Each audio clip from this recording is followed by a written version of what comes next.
안녕하세요. 에드먼튼 한인감리교회 최대원 목사입니다. 한 주간 부활하신 예수님, 우리가 보지는 않았지만 나와 함께 하시는 예수님을 믿고 의지하는 한 주간 보내셨는지 궁금합니다. 오늘은 부활절 제5주 주일입니다. 이제 2주 뒤면은 예수님께서 하늘로 올라가시는 승천주일입니다. 그런데 예수님이 부활하시고 두 번이나 제자들에게 나타나셨지만 제자들의 모습은 예전 그대로인 모습을 보이고 있음을 알 수 있습니다. 우선 오늘 말씀 한번 읽고 말씀 나누도록 하겠습니다. 요한복음 21장 1절에서 14절까지 말씀 읽어보겠습니다. 그 후에 예수께서 디베랴 호수에서 또 제자들에게 자기를 나타내셨으니 나타내신 일은 이러하니라. 시몬 베드로와 디두모라 하는 도마와 갈릴리 가나 사람 나다나엘과 세베대의 아들들과 또 다른 제자 둘이 함께 있더니 시몬 베드로가 나는 물고기 잡으러 가노라 하니 그들이 우리도 함께 가겠다 하고 나가서 배에 올랐으나 그날 밤에 아무것도 잡지 못하였더니 날이 새어갈 때 예수께서 바닷가에 서셨으나 제자들이 예수이신 줄 알지 못했는지라. 예수께서 이르시되 얘들아 너희에게 고기가 있느냐 대답하되 없나이다.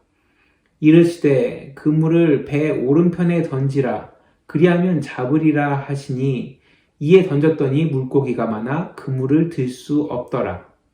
예수께서 사랑하시는 그 제자가 베드로에게 이르되 주님이시라 하니 시몬 베드로가 벗고 있다가 주님이라 하는 말을 듣고 겉옷을 두른 후에 바다로 뛰어내리더라.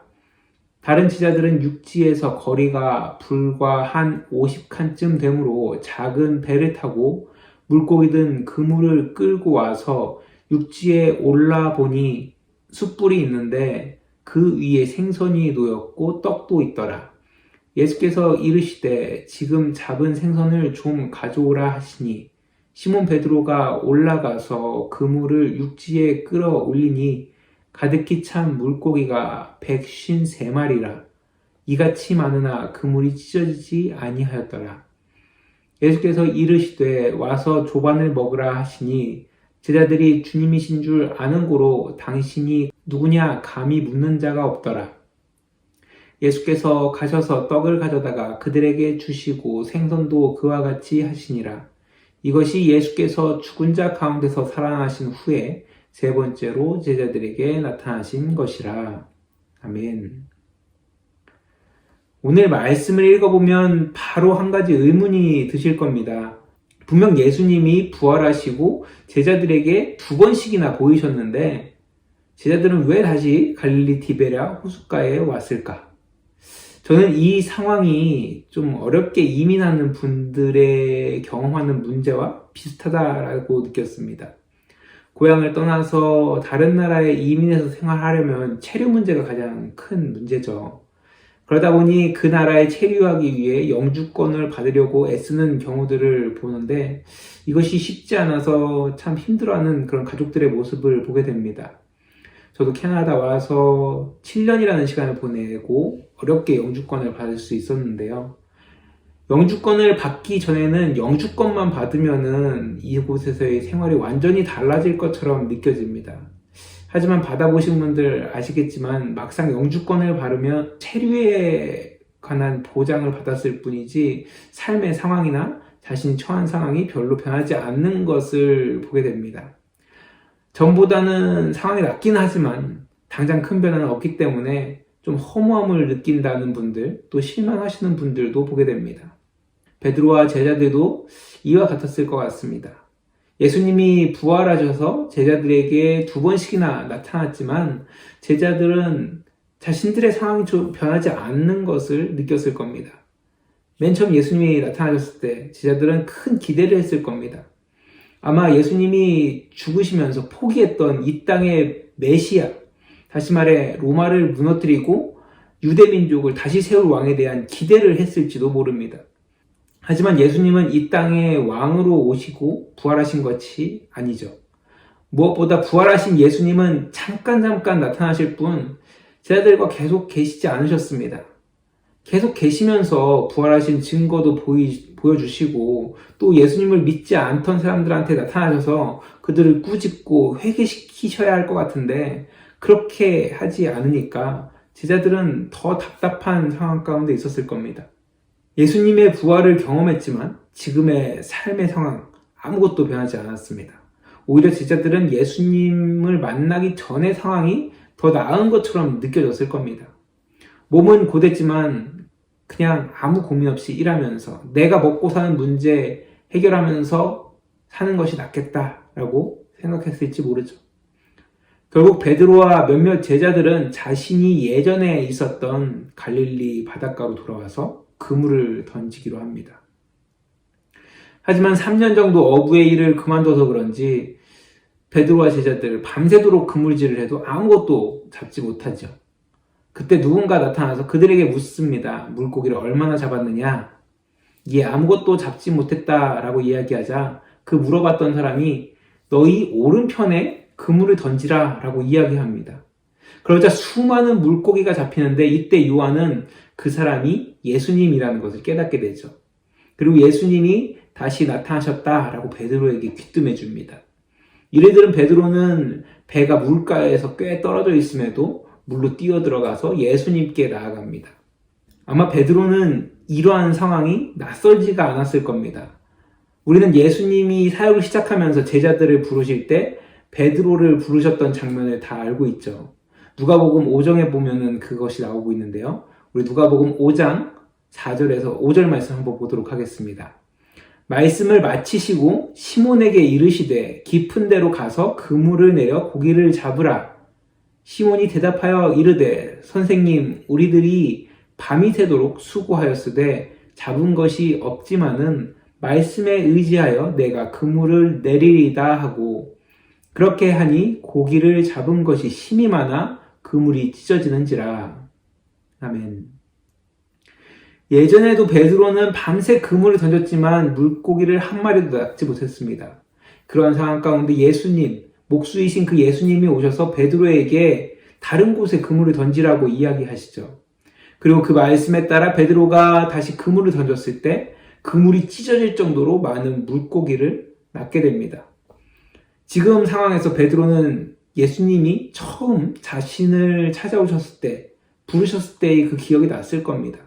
그리고 예수님께서 사람 낚는 어부가 될 것이다 라고 말씀하셨던 것, 그리고 그가 예수님을 따랐을 때 어떠한 마음으로 예수님을 따랐을지도 생각났을 겁니다.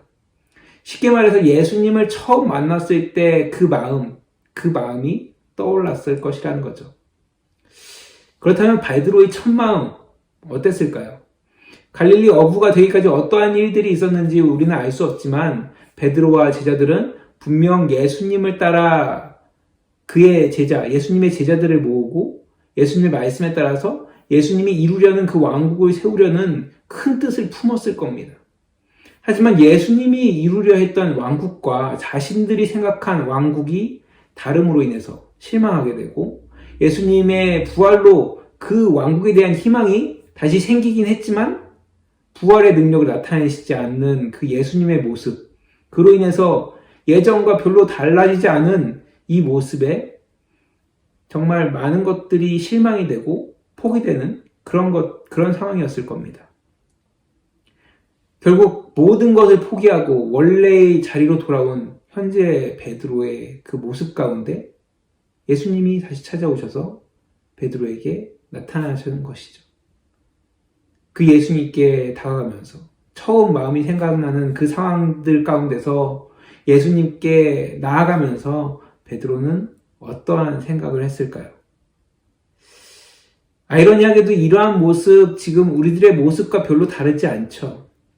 하나님을 믿고 예수님의 그 죽음과 부활로 나의 죄가 씻겼습니다. 그리고 영원한 생명을 얻었음을 알았지만 현실의 문제에 또다시 무너지고 또 반복되는 그 죄의 수레바퀴에 빠져있는 우리들의 모습으로 인해서 우리는 다시 예전의 모습으로 돌아와서 어쩌지 못하는 그런 경우들을 경험하게 됩니다.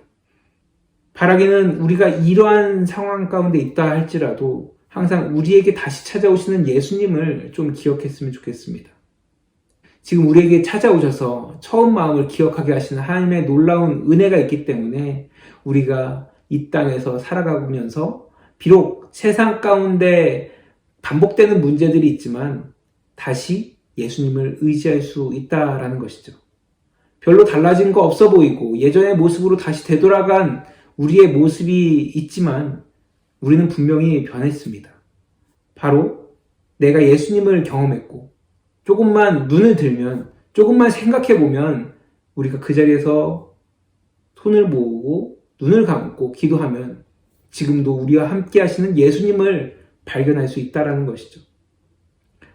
만약 지금 내가 예전의 자리로 돌아간 것 같은 느낌이 드십니까? 예수님을 믿게 되었지만 상황이 변하지 않은 것 같다라고 생각이 되시나요? 한번 눈을 감고 예수님께 부르짖어 보십시오. 그러면 지금도 우리와 함께 하시는 예수님을 경험하실 수 있으실 것입니다. 그 부활의 예수님이 지금 우리와 함께 하심을 경험하고 또 느끼고 비록 이 삶 가운데 어려운 것이 많지만은 그래도 하나님을 의지하면서 나아갈 수 있는 저와 여러분들 되시길 간절히 축원합니다. 기도하겠습니다. 하나님 감사합니다. 오늘도 이렇게 주님의 은혜 가운데 귀한 주님의 날을 허락하시고 우리가 다시 한번 예수님의 큰 은혜 가운데 있음을 깨닫게 하시니 감사합니다. 우리가 이 땅을 살아가면서 육체의 한계, 우리들의 상황들, 여러 가지 일들로 인하여서 부활하신 예수님을 믿고 있지만 별로 달라지지 않는 우리의 삶에 실망할 때가 많이 있습니다. 하지만 분명히 나와 함께 하시는 그 예수님을 우리가 기억하면서 살아가게 하시고 어려울 때 정말로 부르짖으며 나의 기도를 들으시는 예수님이 있다는 것을 우리가 기억하면서 우리의 삶을 조금씩 바꿔나갈 수 있는 정말로 예수님 다시 오시는 그날을 예비하며 나아갈 수 있는 내가 또 우리 믿는 자들 되게 하여 주시옵소서.